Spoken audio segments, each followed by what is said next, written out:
Berbonsai ini dengan berjalannya waktu, dengan pahamnya kita dalam mengatur gerak dasar bonsai, kemudian menjadi bonsai yang matang, maka dari yang nilai bonsai itu dari puluhan ribu bisa jadi puluhan, ratusan, bahkan miliaran nilai dari bonsai itu.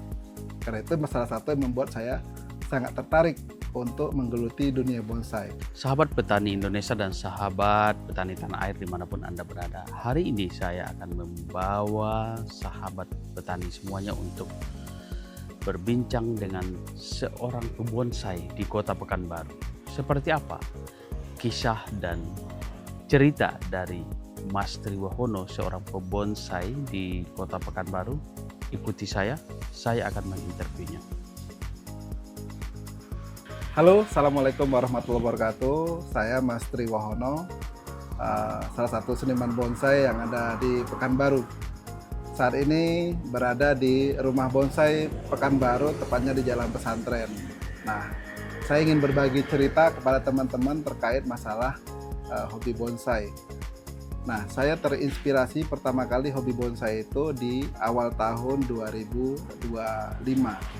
Kenapa saya tertarik untuk berbonsai? Salah satunya yang pertama, saya suka sekali dengan keindahan taman, bunga, dan lain-lain. Dan ternyata begitu saya dekat dengan teman-teman, pemain taman, pemain bonsai, ternyata banyak sekali nilai-nilai seni keindahan yang harus dikreasikan, yang harus dibentuk. Nah, ini yang membuat saya tertarik untuk menggeluti dunia bonsai. Nah, bagi saya, bonsai yang pertama adalah kesenangan atau hobi, kemudian ini bagi saya merupakan bentuk dari investasi. Kenapa investasi? Karena berbonsai ini dengan berjalannya waktu, dengan pahamnya kita dalam mengatur gerak dasar bonsai, kemudian menjadi bonsai yang matang, maka dari yang nilai bonsai itu dari puluhan ribu bisa jadi puluhan, ratusan, bahkan miliaran nilai dari bonsai itu. Karena itu salah satu yang membuat saya sangat tertarik untuk menggeluti dunia bonsai. Nah, kemudian saya juga bisa membantu teman-teman para petani bonsai, para pelaku-pelaku seniman bonsai yang ada di Pekanbaru pada khususnya dan ada di seluruh Indonesia pada umumnya untuk terus mensosialisasikan tentang seni berbonsai ini. Ya, selain kita mencintai keindahan, kita juga mencintai kelestarian. Saya juga akan terus menggaungkan kepada seluruh pebonsai di seluruh Indonesia untuk menjaga kelestarian. Nah, makanya kita para pebonsai sekarang sudah bergerak pada sistem budidaya. Kalau zaman dulu banyak orang berbonsai itu untuk mendapatkan karakter unik, tua, dan lain-lain itu pasti ngambilnya dari alam.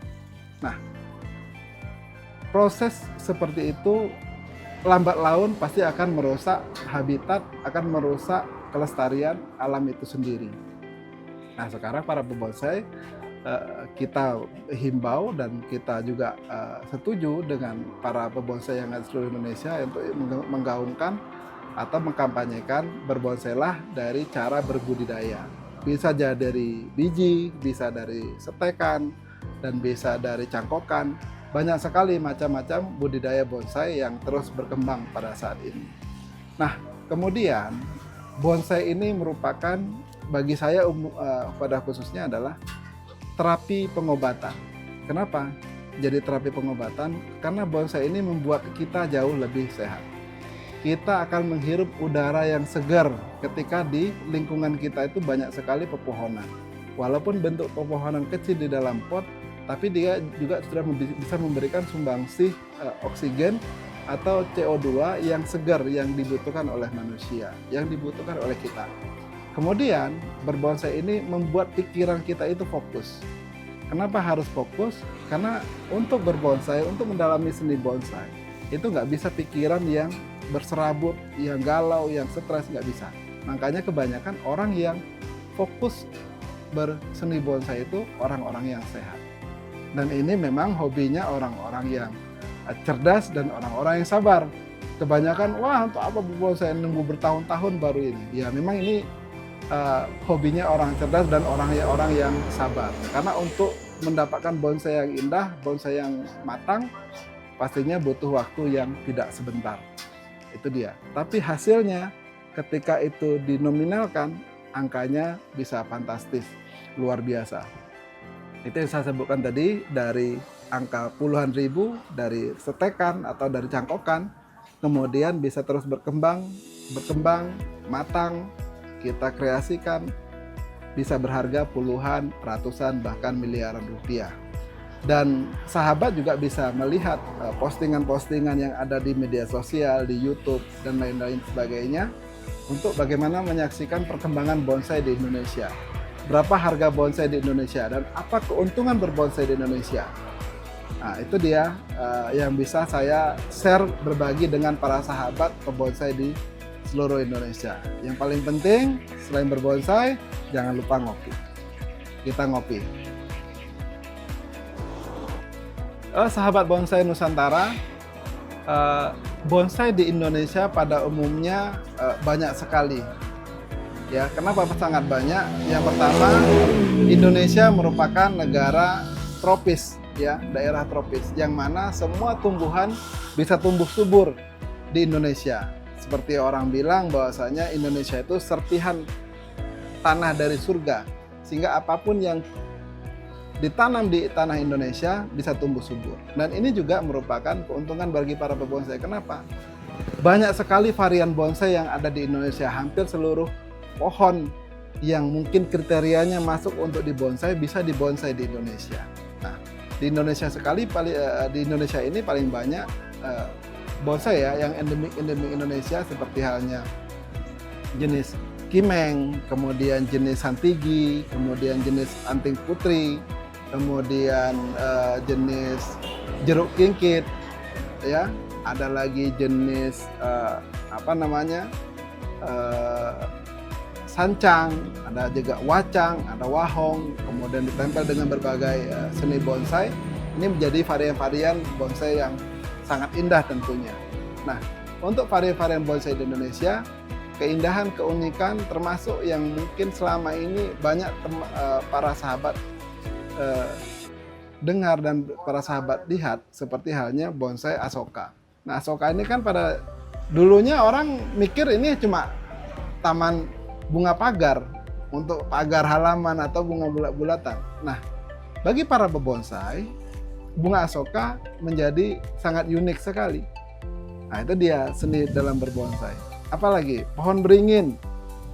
Pohon beringin orang dulu mengira ini pohon yang besar, yang seram, yang angker, yang banyak dihuni makhluk-makhluk astral segala macam. Bagi para pebonsai, mereka nggak peduli dengan hal-hal seperti itu. Bonsai beringin besar-besar sekaligus, yang sekali itu bisa mereka bentuk menjadi taman ataupun menjadi bonsai yang indah di dalam pot. Nah, itu dia jenis banyak sekali jenis-jenis bonsai yang berada di Indonesia ini yang bisa dimanfaatkan. Kenapa? Keuntungan bagi kita, negara kita adalah negara tropis yang semuanya bisa tumbuh subur di Indonesia.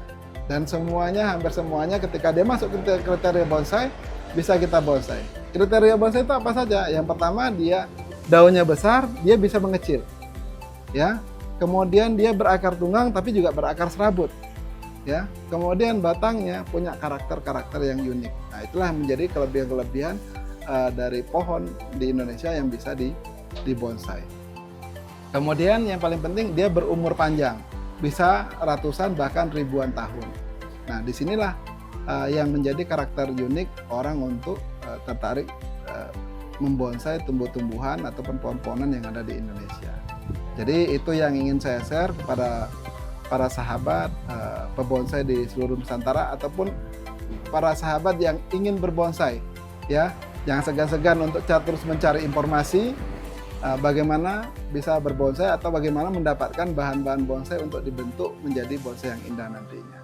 Oke, sekian dari saya. Salam Mastri Bonsai Nusantara.